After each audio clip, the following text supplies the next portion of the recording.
Where are the others? Oh, they're coming soon. Monday. No, it's no good. They have to be here early. So you don't have to go over the same thing over and over again. All right. Oh, good morning, Ms. Rosenbaum. Good morning.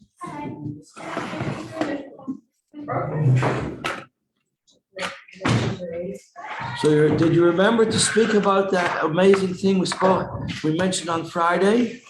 That Eved Ivri, the Hebrew slave, Eved Ivri is the same numerical value as Mashiach. I just cleaned the board, yeah. I was still on the board. Should have left it. It's an amazing thing. When the Rebbe was sitting Shiva, after the passing of the Rebbetzin, he was sitting Shiva in the house, and Rosh Hashiva came from the Munkach. Where's Munkach? It's in Ukraine. Ukraine or Romania? I think it's Ukraine. One of the great Rebbes of Munkach, there's a book of his teachings called the Minchas Alazar. His name was Alazar. He writes there this idea, and he said to the Rebbe, this is the week Parshas Mishpatim. It's in Ukraine, Rabbi. It's in Ukraine, yeah. And it says there, he shared that with the Rebbe.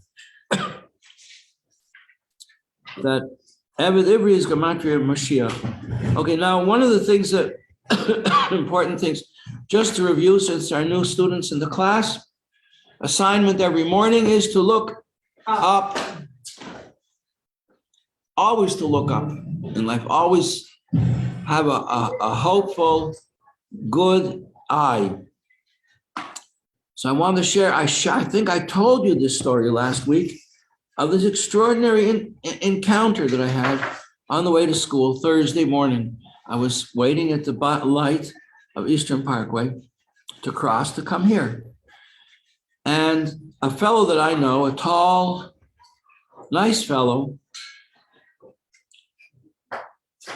how do you say it? You know, nowadays you have to be so careful how you say things. And when I was growing up, we would call a person like that a Negro. Then we're told we're not supposed to say that. We're supposed to say he's black. Then we're not supposed to say that. We're supposed to say there was colored, and all kinds of things. Anyway, that's who he is. And I read there's a book about Yiddish humor that somebody had a girl who worked for her in the house, and she answered the phone, and she asked she says, is Mrs. So-and-so there? She says, no. So who are you? She says, I'm the Schwarzer. So anyway, his name is David. He's a very nice person, and he's a gardener for all the houses, the fancy houses on Eastern Parkway, and some on President Street. And he comes up and he says, hello. I say, hello, David, how you do today? He says, well, if he's fine. And I say, are you enjoying the nice weather? He says, yes. Is this global warming? I said, I don't know about global warming, but it's certainly warmer here in Crown Heights. And then we stand there for a second, waiting for the light to change. And then he says, well, I hope the Lord has something good in store for us. And we go our own ways. And as I walk away, I'm thinking, now that's an unusual conversation. That's a wonderful thing to say. I hope the Lord has something good in store for us. You know, that's a big deal to have the name of Hashem on your lips and a message of hope. I thought, that's a message from the Baal Shem Tov teaches us to be very aware of what's going on. It says a person has to learn from everything you see and everything you hear and how to serve Hashem. Here, this guy just gave me a lesson in how to serve Hashem. I have to think the whole time, I hope the Lord has something good in store for us. And I've been thinking about this ever. I think maybe that was Eliyahu. Maybe that was Elijah. Comes in all kinds of forms. Doesn't have to be Jewish. Many stories about the Baal Shem Tov interacting with non-Jewish people and then later telling his students, well, you know, that was Elijah. I was saying, will you show us Elijah? What does he look like? One time he had a whole conversation. One time the Baal Shem Tov wanted to smoke a pipe. He was out with his students and no one had a light. And they saw a poritz. What's a poritz? A poritz is a landowner.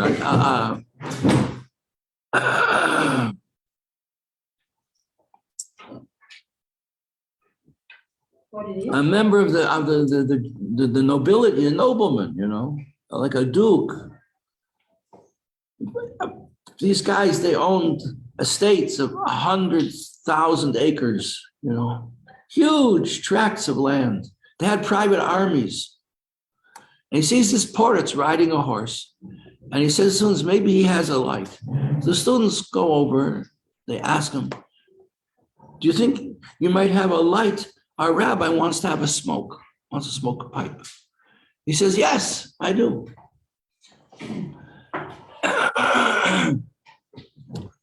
He comes over and he guessed he had a flint or something. How do people light their cigarettes?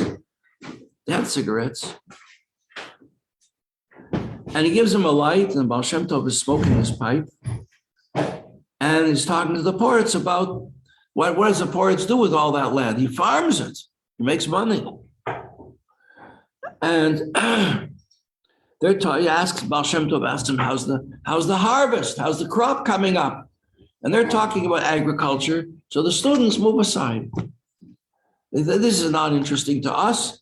And they review the latest teachings of the Baal Shem Tov. Then afterwards, the Baal Shem Tov said, no, did you pay attention? They said, no, we were talking about what you were teaching us. So, well, you were always asking me to show you Eliyahu Hanavi. That was Eliyahu Hanavi.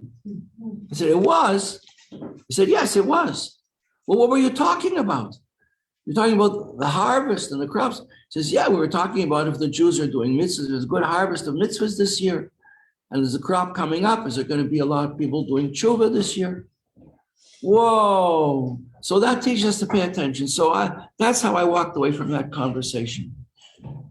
Let's hope that the Lord has something good in store for us.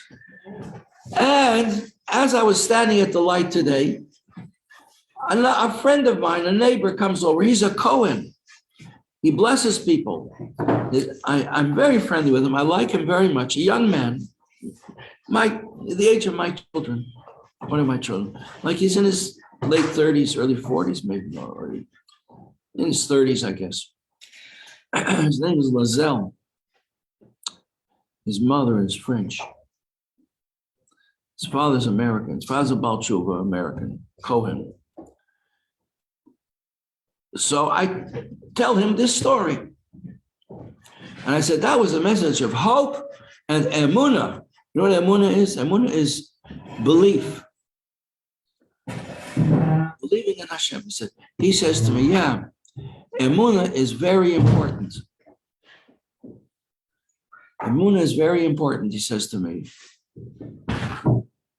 He says, the other night I had a dream that I was in 770 and the Rebbe was giving out koshel bracha, giving out wine after a holiday, after Yontif. The end of every Yontif, there's a big Farbrengen in 770 and they wash. So everybody washes and then they bench. And when you bench on a glass of wine, a cup of wine. And the Rebbe leads the benching, and then he shares his wine with everybody. And thousands of people, they come from all over, from Flatbush and from Long Island. And sometimes they even come from the mountains, because it can go on for hours and hours.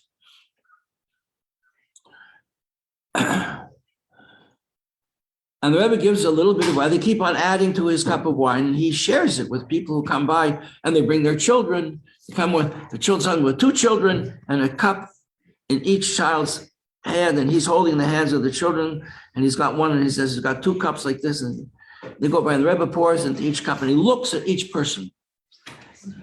And with that look, he sets them up for the rest of their life. He gives them a blessing to their neshama. It's a very great thing. And this was my dream. The Rebbe was giving Kaisha Bracha, and I was standing there feeling not really prepared to go by the Rebbe. No, I didn't feel that I deserved to go by the Rebbe. I was shy, and he's not a shy person. But to go in front of the Rebbe, he felt shy. And my friend, Moshe Pinson, he tells me who his friend was in his dream, a very wonderful young man who just had his 50th birthday. So that's like about the age that they're at. He says, why don't you go up? Go on up, go on up. He established the base Shmuel. It's built up into a big congregation here, and they do a lot of good things in the community. He's a real activist. And he became one of the supporters, the leading supporters of Beis Rivka, keeping the Beis Rivka school open. Now he's building a big building for his shul, because they didn't have a building all these years. Anyway, so he's there. Moshe is telling him, go up, go up, go up. I remember I met Moshe. First time I saw Moshe was, 1978. 1978. My wife and I had occasion to go to the gathering of rabbis in the mountain at the summer camp, Gan Yisrael, and he was a camper there, and he did a trick for everybody, for all the people who come for the Shabbos. What was that? He took a big, long run. He was a teenager, maybe he was 13, 14 years old. He took a run and dove headfirst through a hoop of fire, and then did a somersault when he came out. That was the first time I saw him. Moshe Pinson's telling him in his dream, go get Kaishal Bracha, go get Kaishal Bracha. So he went. Finally, he went, and he was one of the last people in line. There was a long, long line. Maybe it was late at night. And he went, and the Rebbe gave him wine and said something. He didn't clearly hear what the Rebbe said. So he decided, he's got the wine in his hand. He's going to go back and ask the Rebbe. He says, excuse me, Rebbe, could you please repeat what you said? I didn't hear you clearly. Which takes guts to do it in person. And here he did it in his dream. And the Rebbe said to him, you have to have emunah. And he woke up. And I said to him, you have to know, I'm sure that you have heard that when ordinary people have dreams, it doesn't mean anything. But when you have a dream of a Rebbe, it's because the Rebbe wants you to have that dream. The Rebbe is connected to every single one of us. And sometimes he activates that connection and you have a dream about the Rebbe. Or if you're very lucky, somebody else has a dream about the Rebbe and tells you. So I'm sharing it with all of you. That the point of this dream is that the Rebbe is giving everybody Kaishal Bracha and telling us we have to have emunah. What do we have to have emunah? That the Rebbe's words are going to be fulfilled. That Mashiach is coming. Hine Mashiach ba. And here we are, ready to greet him and doing another mitzvah, another bracha, learning another line of Torah, knowing that these are the words that Hashem said to Moshe on Har Sinai. That's what we're learning. So there you are. Chaya Atkins, welcome back. Chana Megiri, Leah Ferdman, Shoshana Chosid, Malka, Rachel. Where's Rachel? I thought Rachel was here. Rivka, Ram. Not here yet. Rachel Chana, yes. Batya came in. Yeah. Yaira, is not on the Zoom? No, she is. She is on the Zoom? I don't see her.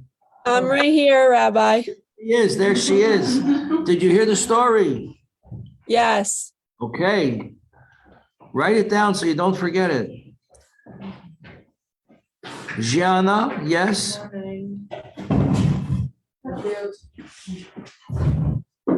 Sharon Sontag. She's here. Here.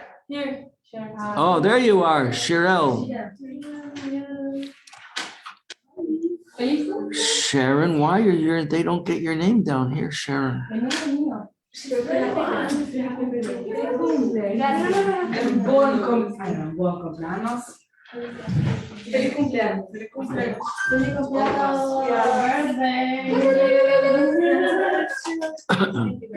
Miss Rubin, Good morning. good morning.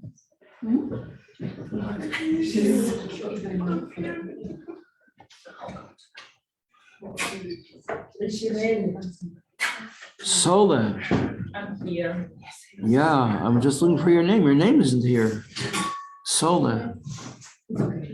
Next time. Sunday night. Lion Hara. Okay, thank you all for coming. Tanya, we're doing chapter 8. Anyway, this is what it's all about. We're getting the messages. We have to be ready. And we have to share what we know with others. They should also get ready. Okay, so if a person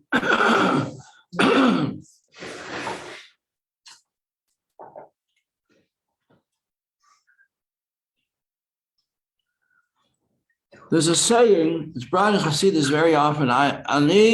There's a teaching from the sages from thousands of years ago, thousands. When a person thinks, what am I doing here? What's my life all about? What is my life all about? What am I here? Everybody has a purpose, a mission. What is it? Say the sages, a person should tell himself, Ani lo nivresi ela l'shamash eskeni. I am created solely for the purpose of serving my Creator. So we talked last week about an Eved, Ivri, a Jewish slave. So that's what we are. That's what we want to be. We let the Eibishter be our master and let us be his servants. And if we get beyond being a servant, serves out of fear, because he knows he doesn't have any choice about things. He's got to serve his master. But a son, a child serves out of love. We have to have both these things. We have to serve the Eibishter out of love because he's the source of our life. And we have to serve the Eibishter because he makes us. We're his servants. If not, we're servants of Pharaoh in Egypt. Where would you rather be? So obviously I'd rather do Torah and mitzvahs. Okay, so that's the whole point. So therefore, we train ourselves to know that everything we do, everything we eat is focused on this. Everything we say should be focused on the, and we have to make a challenge interesting. So we have Yetzer Hara who's constantly trying to distract us. So we get to this point here that if we have a temptation and a strong desire for something that's inappropriate, to say something that's inappropriate, to do something that's inappropriate, to look at something that's inappropriate, and to look a second time at something that's inappropriate, or to eat a little bit more than we need. That's all from the Yetzer Hara. And the chapter 8 speaks about two kinds of Yetzer Haras. I mean, there are thousands of Yetzer Haras for almost everything you can imagine. But in general, there's a Yetzer Hara for things that are permissible. It's okay. Your coffee, your yogurt, your banana, it's all good stuff. It's all permissible. It's all from Klippas Noga. It's from the good Klippa. They're good Klippas and they're bad Klippas. The bad Klippas, we don't want to go there. That we don't want to go there. That starts a whole chain of events that are entirely negative and harmful. And what goes around, that's what they say on the street, right? What goes around comes around back at you. So who started it? Why is all this bad things happen? Why are all these bad things happening to me? Well, who started it? So you see, how one thing leads to another. Here I said to David, it's a nice day. And look, he told me a message of hope. And I shared it with somebody else. And he gave all of us Koshel Bracha from the Rebbe with a blessing. Because what goes around comes back around. So if you give out good, you get back good. Baruch Hashem. So that if we abuse our privileges and we do things with, like from the Yetzer Hara, but they're permissible, then that's called a Jewish Yetzer Hara. Can you imagine? Have a Jewish Yetzer Hara. And when you do tshuva, that is, you realize that you are not fulfilling the precept, the prime precept. I'm only here to serve Hashem, and I'm not serving Hashem. Or like they say in America, a loyal workman says, what I do is all for the boss. What I do is for the boss. Like the Rebbetzin said about the Rebbe, her father's. When she had to give deposition to the court, and they asked her, did your father have any private personal possessions? And she said, my father had no personal possessions. Everything he had belonged to the Hasidim, and he also belonged to the Hasidim. The judge says, that is remarkable. I never heard anything like that from anybody before.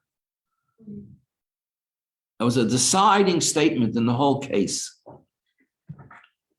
The Rebbe himself belongs to the Hasidim, she said. So if a person forgets that, that's the Jewish Yetzer, that's a Jewish Yetzer. And then he remembers that he's only here to serve Hashem, and he does tshuva, and he resets his, like they say on the GPI, what is that what's called? Yes. What is it? Reset, GPS? Relocating. No, they're making a new route for you. So you make a new route in life.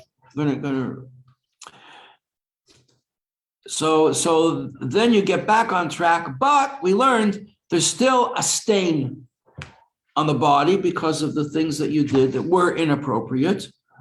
So that has to be cleansed. That's cleansed by the worms in the grave. That's the cleansing of the body. Unless, he says on page 130, that's what we're up to, page 130. Unless a person never has pleasure from anything in the world, like Rabbi Yehuda Hanasi. Does anybody remember who Rabbi Yehuda Hanasi was? Who was his great-grandfather? Rabbi Yehuda the Prince. When did he live? He lived 2,000 years ago. Before the destruction of before the destruction of the Second Temple, just before.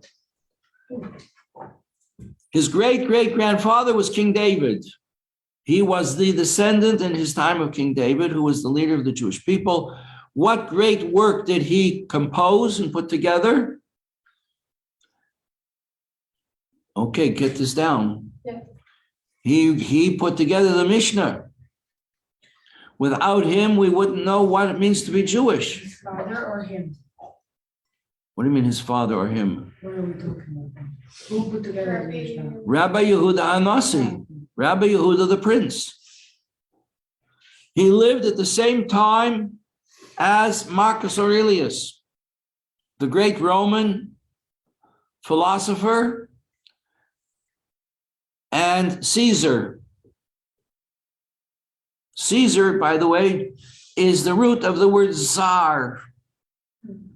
The Tsar of Russia comes from Caesar, which comes from the Hebrew Tsar. Tsar means a prince, a leader.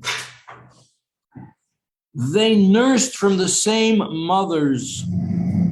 There was a decree against circumcision when Rabbi Yehuda was born. Romans did not allow Jews to circumcise their male children. Oh, there's somebody. I didn't call your name. What's your name? Shandel. Yeah, you were here last week. Shandel, I remember. I met you downstairs just now. I said hello. Shandel, your last name? November. What? November.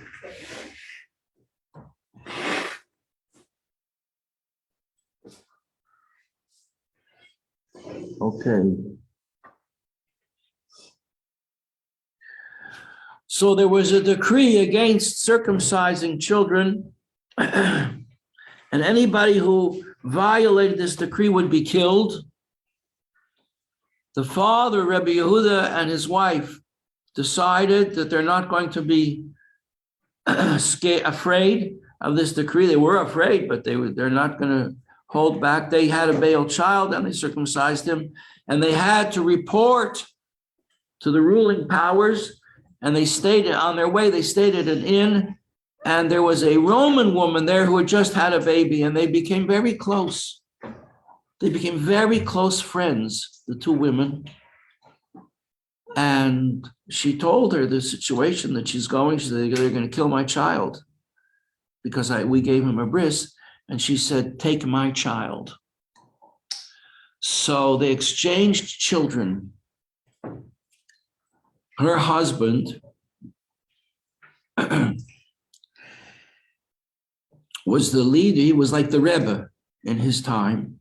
And they exchanged the children. And when he went before the authorities and they accused him of circumcising this child, he said, here's the child. And they saw the child was not circumcised. And he grew up to be the Caesar. They both grew up to be leaders. And Rabbi Yehuda became the leader of the Jewish people.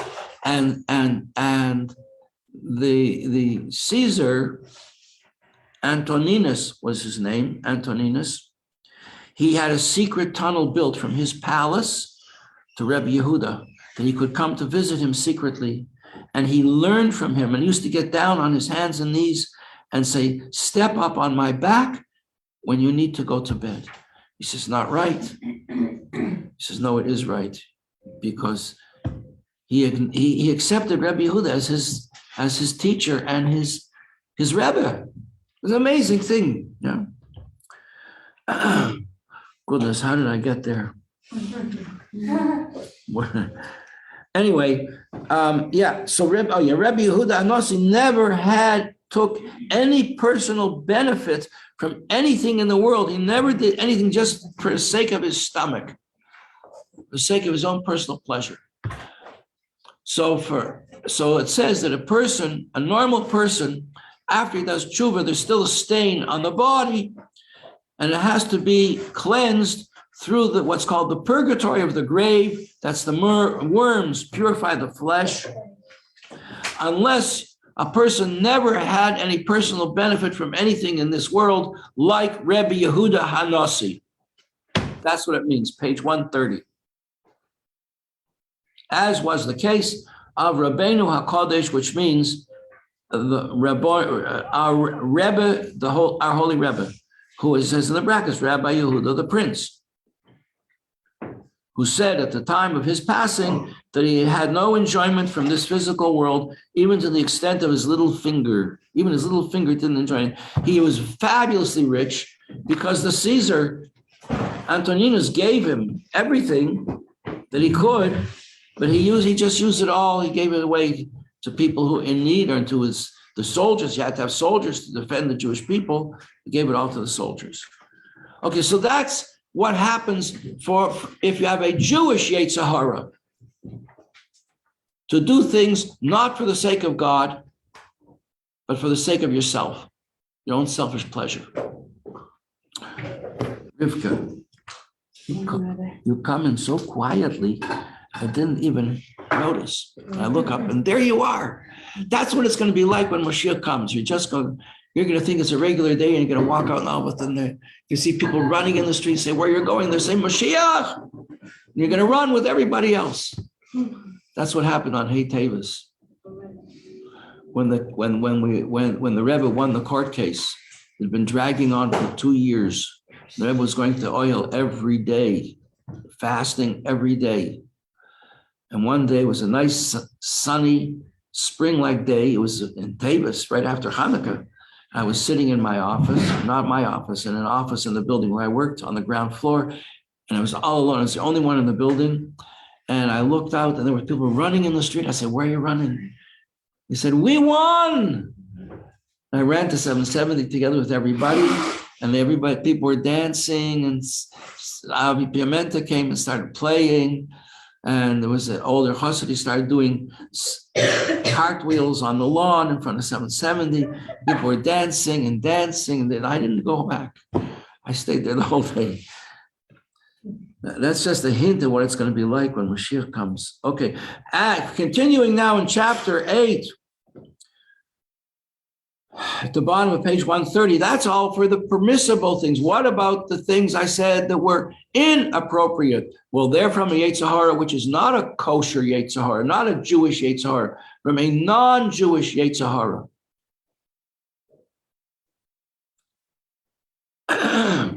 Well, we did this last week also. Like innocent chatter, it says just idle talk, talking about baseball, basketball teams, talking about basketball players and the draft, the draft of the athletes, you know. People talk about these things. Well, that's not exactly Torah, is it? So that is for a person who doesn't learn Torah and talks about basketball players instead.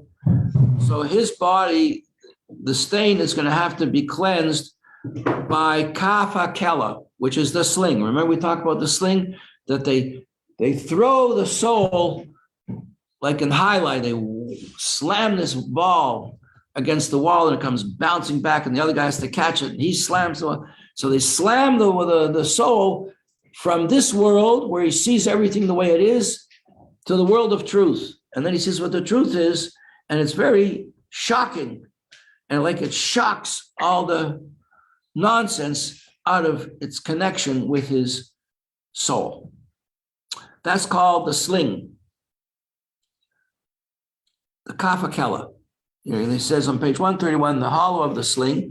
However, if a person says things that he's not allowed to say, like there's nothing bad about talking about basketball players, but if you talk gossip or slander, or you trash somebody's reputation and you have a good laugh at their expense, that's not permissible talk. That's bad talk. That's from the element of air in the animal soul. In the animal soul, bad talk, source of slander and gossip and making fun of holy things and bragging. That's the element of air in the animal soul. And the sling, the kaf hakela sling, is not going to be enough to get that out of its connection with your body. A person says here, fasten your seatbelts, girls. Tanya is not going to talk about this very much, but here's the place where it does. That the person is going to have the soul will have to descend into Gehinnom. And everything is measure for measure. We know when it was in measure for measure, it means what we said already before, what goes around comes around. The Egyptians, when they chased the Jews into the Red Sea,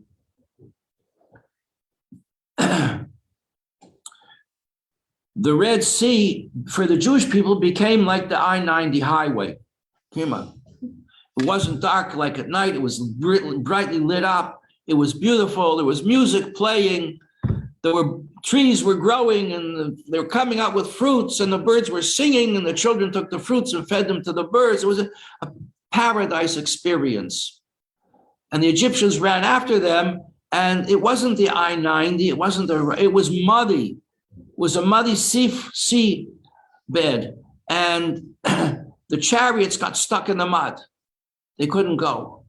And then came the fire that was leading them at night, and that burned the wheels of the chariots, and the horses were pulling, and the chariots were bouncing around, and the bones got broken.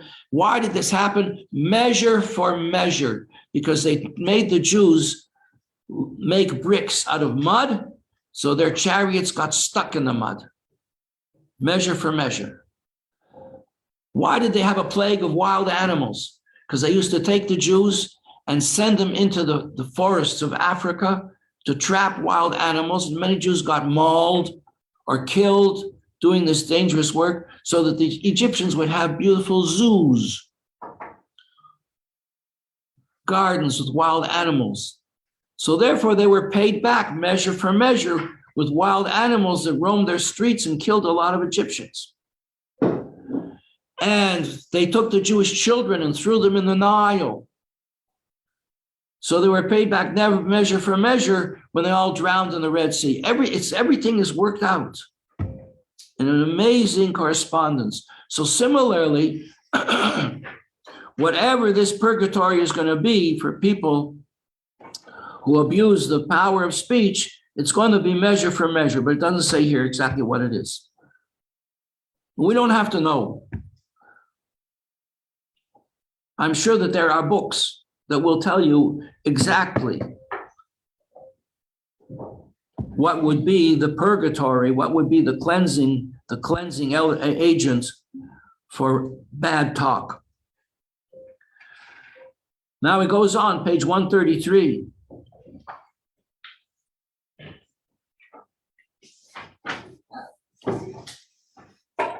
No, I'm sorry. No. No, I jumped ahead. We're back still on page 132.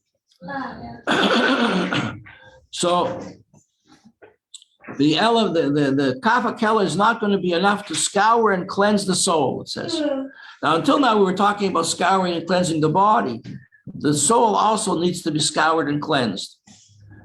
And there are severe penalties for idle talk because there's a transgression involved here, which is neglecting the Torah. Because we have a commandment, which we say in the Shema, and these words which I command you today should be upon your heart, and you should speak of them when you're sitting at home and when you go out somewhere, when you lie down at night, and when you get up in the morning. Well, what are these words? Which words are those? Okay, I'll do it. Which words are they? They're words of Torah. So when am I supposed to speak about the words of Torah? When I'm sitting at home. When I go out somewhere, my conversation should always be a Torah conversation. It can be very interesting. The Torah is very, very interesting. It's not boring at all. Of course, you have to learn and hang around with people who are learned. Then you have what to talk about and what to learn from. And if I don't, if I neglect this mitzvah, so when am I allowed to talk about basketball players? So the sages say, well, since you have to do this mitzvah by night and by day, so if you can find any time that isn't night and isn't day, that's when you can talk about the basketball players. Otherwise, we're going to have to go in, we're going to get cleansed in this purgatory for the element of speech. And since I was neglectful of this, because I wasn't really into it, I really wasn't enthusiastic about learning Torah, I couldn't get myself motivated to learn Torah. So I'm going to end up in a purgatory of no motivation. Cold in the icebox. In the icebox, a purgatory of ice and snow. Because my sin was cold, since I was cold to the Torah, so my cleansing is going to be through coldness until I'm going to yearn to be warm so strongly that my soul will I won't want to have anything to do with being cold and negligent ever again. Like in the dreams that we heard about from Hannah Ruman. Her brother was trapped in this darkness, this heavy darkness. He saw this light and was yearning to be connected to this light. And that's what saved him. So similarly, we're going to be yearning to get out of the snow. Now, we take this a step further. That's for idle talk. When we could have been learning and we didn't learn. What about if we occupy ourselves with philosophy and science and intellectual things? And you meet people like this. I don't need Torah and mitzvahs. I have my own realm of the intellect, which is called science and philosophy, the wisdom of the non-Jewish peoples. Greek philosophy, Greek astronomy, Greek science. So what about that? Am I allowed to study these things? Well, the answer we're going to cut to the end here. The answer is yes, you are allowed if you need it to earn a living. If you need it to pay the rent, you need to have clothes for your children and pay the yeshiva, you need to earn money, and this is how you earn your money. So Yitzchak Bloch, the Rebbe told him he should teach Greek language and philosophy at the University of London. So he says, but Rebbe, I want to teach Torah. The Rebbe said, you'll go teach Greek philosophy and you'll bring many young people to Torah. And that's what he had to do. Okay. And now he analyzes this. I think we're getting to the end of the class. We only have 1 minute left. So we'll analyze this tomorrow. What about learning the philosophies and the science of the nations of the world? So just in general, he tells us that this is also a category in the abuse of speech, in what's called Dvarim Batalim, idle speech, which will have to be corrected in the world to come because it was involved in neglect of studying Torah. Okay, so we got a strong message of hope that the Lord surely has something good in store for us. That's what we hope. And the Rebbe is giving Kaishal Bracha and telling us to have emunah. Have a wonderful day. Thank you, Rabbi. Hi, Ira. Good to see you. Rabbi, this is scary stuff. What? This is scary stuff. Yeah, well, Tanya doesn't go into it all the time. Just